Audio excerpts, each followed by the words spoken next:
sebetulnya saat di babak pertama nggak jelek-jelek amat sih. Ya terlepas dari 2 gol blunder ya. Gol yang balasan kita bagus banget itu. Balasan kita bagus banget. Itu kan 2-1 tuh. Ya. Tapi sayangnya setelah itu Ya, dan yang lebih down lagi gue baca banyak perbedaan pendapat nggak apa-apa. Ya. Tapi ini seolah-olah seperti udah selesai gitu.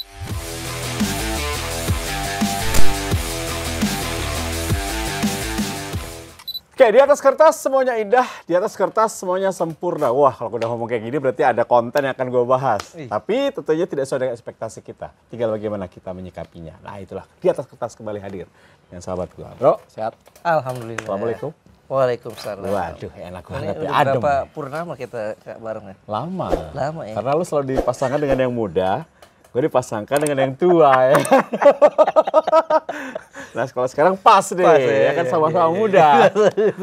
Gue udah ada kegelisahan nih mengenai Indonesia kalah 1-5 lawan Irak. Ekspektasinya tinggi. Terus banyak pro dan kontra di dunia maya. Pertanyaan pertama gue adalah, lo melihat seperti apa kekalahan 1-5 ini? Ya pahit sih ya. Ya.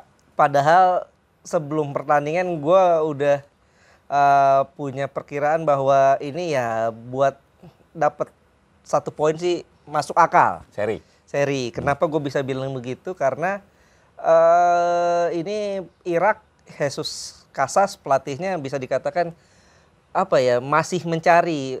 Di media-media Irak mengatakan bahwa ini tim pertahanannya lemah, masih punya banyak celah. Tapi kenyataannya memang pas pertandingan itu beda ya.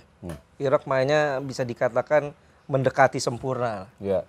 Plus lagi ditunjang dengan penonton yang penuh, 65.000 sold out. Kayak di GBK ya? Kayak GBK. Sold out, dan juga mereka kan kita tahu orang-orang Persia ini fanatismenya gila ya. Dan presiden datang, menteri olahraga datang, bahkan beberapa menteri termasuk menteri pertahanan datang, kayak mau perang aja ya. Datang semua lengkap, dan itu memang memberikan sebuah tekanan ya. Iya, dan juga kalau kita lihat memang Irak ini memulai pertandingan dengan sangat bagus. Ya. Sebelum pertandingan gue sempat siaran nih waktu itu. Al-Quwa Al-Jawiyah. Oh, timnya mereka, Air Force. Betul, Air Force ya. Kalau bahasa Arabnya kan Al-Quwa Al-Jawiyah. Ini ada namanya Ali Jasim. Gue berkali-kali tuh di siaran itu gue bilang, jangan sampai ini pemain ngegolin kita nih.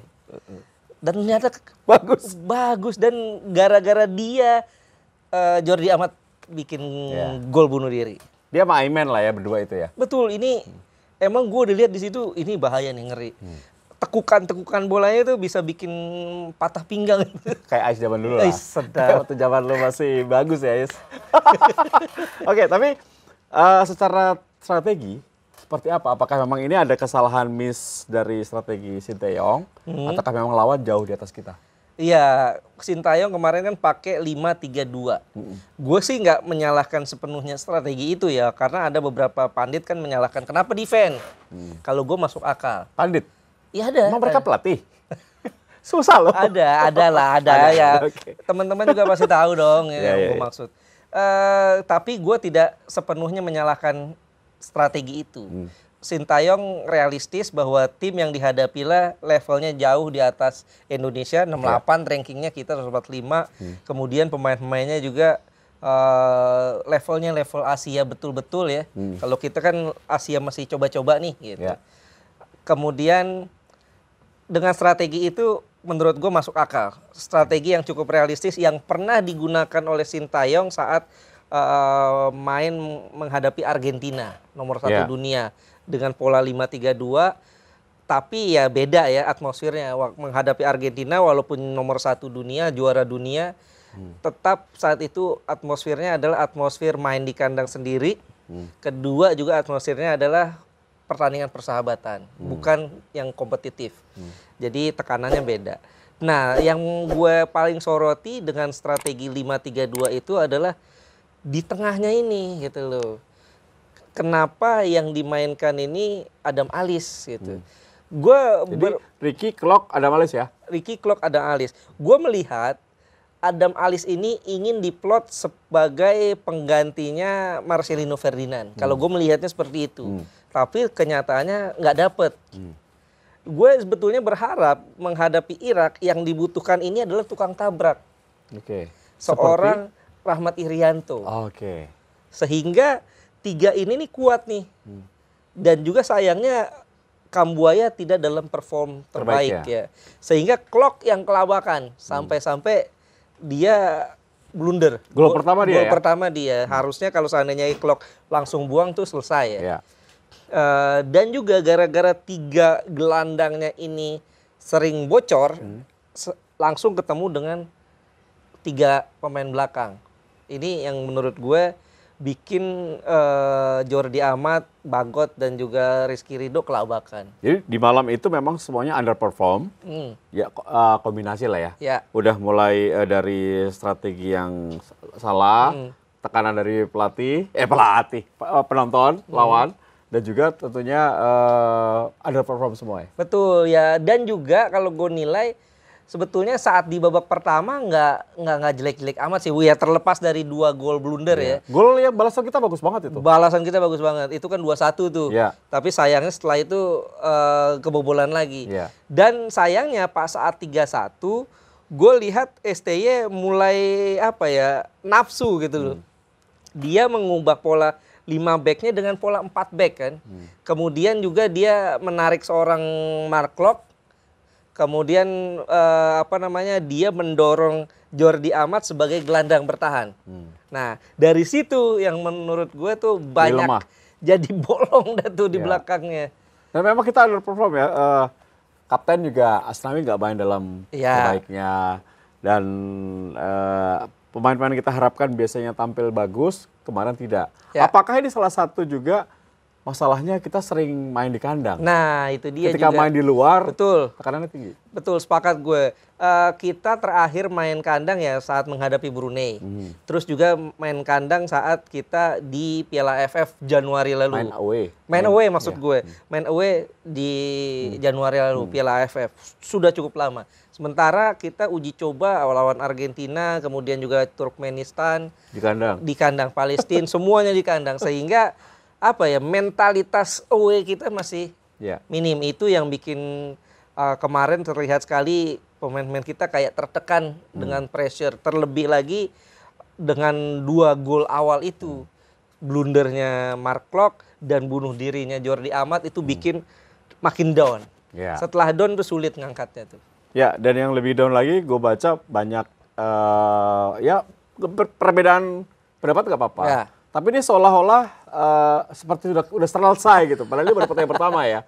Memang kita sedih, kita akui kita kalah. Tapi jangan langsung menyerah gitu. Karena masih menghadapi Vietnam, Filipina 2 kali, dan kita masih menghadapi Irak di Senayan, di Jakarta, di Indonesia ya. Betul. Itu ada peluang menurut lo? Kalau gue pikir walaupun kemarin kita kalah dengan skor telak ya 1-5, gue tetap yakin kok ini tim bakal lolos ke putaran 3. Sebagai runner up. Oke lah kita kalah 2 kali lawan Irak ya. Kalaupun nggak bisa seri ya oke lah kita realistis lagi. Anggap aja kalah. Yang terburuk dua-duanya kalah menghadapi Irak home and away. Tapi menghadapi Vietnam dan Filipina gue yakin kita dapat. Home and away? Home and away. Kenapa gue bilang gitu? Mungkin kalau di home-nya bisa jadi seri ya kalau lawan Vietnam. Di away? Di away-nya, di away-nya lawan Vietnam mungkin bisa jadi seri. Tapi gue masih optimistis bisa menang. Menghadapi Filipina insya Allah menang.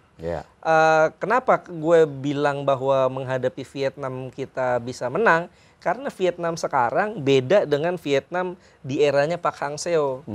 Vietnam di tangan Philippe Troussier ini mereka main cantik. 4-4-2. 4-4-2 main cantik, tiki taka dari kaki ke kaki ala Prancis lah. Ala Eropa tua ya? Ala Eropa tua. Nah, gaya kayak gini nih makanan empuk Indonesia. Serius, gue percaya. Dan kita bisa lihat Philippe Troussier ini bisa dikatakan selalu jadi korbannya Indonesia terus. Qatar. Qatar tuh di Piala Asia kita menang lawan Qatar ya. Philippe Troussier dipecat saat itu. Kemudian juga kemarin SEA Games kita menang Tapi pelatihnya nggak yang turun ya?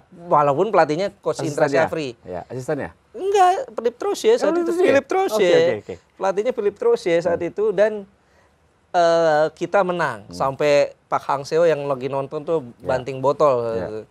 Ya, gue yakin di tangan Philip Trosye Vietnam bakal kalah menghadapi Indonesia. Oke, jadi keyakinan lo meskipun kita kalah, memang dengan segala kekurangan kemarin, tapi masih bisa lolos ya? Lolos jadi runner up. Nggak perlu STI mundur dong? Nggak perlu, apalagi nggak perlu juga minta maaf lah. Nah ya iyalah lah, maaf ya bro.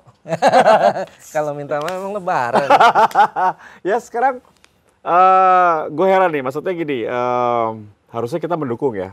Sekarang program dari Pak Erick Thohir sudah bagus untuk timnas ya. Harusnya kita support lah sampai titik darah terakhir. Kalau gagal lolos dari grup ini, bolehlah baru boleh. Di evaluasi. Betul. Ya gue pikir kita realistis aja lah. Ya susah lah.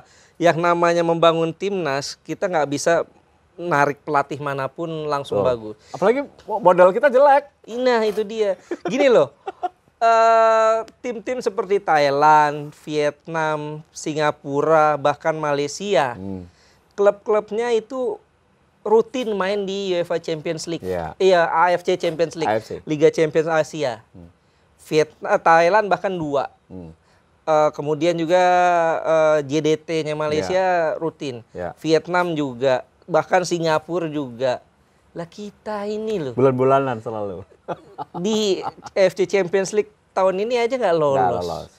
Bali United lawan klub Hong Kong aja udah AFC Cup ya. Kalah. Kemudian AFC Cup juga masih kembang kempis. Betul. Artinya memang kalau di klubnya aja kita belum bisa bersaing di Asia gitu loh. Di level Asia ya jangan nyalain pelatih timnas dong. Kalau seandainya belum bisa bersaing juga gitu. Ya mungkin banyak teman-teman pengamat, teman-teman kita juga tuh like or dislike sih ya. Jadi tidak melihat dari sisi sepak bolanya, tapi karena gue gak suka STI ya udah lo out gitu. Iya, kalau gue pikir yang penting kan yang kita bisa lihat bahwa STI ini bisa ada progres lah. Ada sesuatu yang dia coba tanamkan. Ini yang paling gue salut dari coach yang satu ini, terlepas dari segala kesalahan strategi yang kemarin ya. Dia berani potong satu regenerasi dengan menampilkan generasi muda dan hasilnya itu kan lihat loh timnas kita. Timnas U23 sama rasa senior. Gue pernah meragukan STI ya, tapi sekarang gue support full. Karena memang ternyata emang tidak mudah ya membangun sepak bola kita, melihat kompetisi kita hancur, PSSI-nya hancur, terus materi pemain nggak ada gitu. Jadi dia harus benar-benar mencari, akhirnya makanya banyak pemain keturunan yang dipanggil. Kalau gue sih nggak nyalain ya pemain keturunan. Karena pemain keturunan kan punya hak dia. Iyalah. Kecuali kalau kita menaturalisasi pemain ya, seperti Singapura beberapa tahun lalu kan sekarang mereka pemain keturunan. Artinya mereka punya darah dan mereka punya hak untuk dipanggil timnas. Betul. Dan mereka sudah punya darah Indonesia, sudah memiliki paspor. Ya sudah, mereka pemain tim nasional. Iya loh, banyak kan, bukan hanya Indonesia, tim sekelas Jerman, sekelas Spanyol, Diego Costa aja direkrut kan. Oke, jadi kesimpulannya Indonesia masih bisa lolos. Oke, terus STY masih dipercaya ya? Ya, paling enggak inilah dievaluasi. Ini kan dia kontraknya sampai Juni kan. Dievaluasi kalau seandainya di Piala Asia kita jeblok, kemudian juga di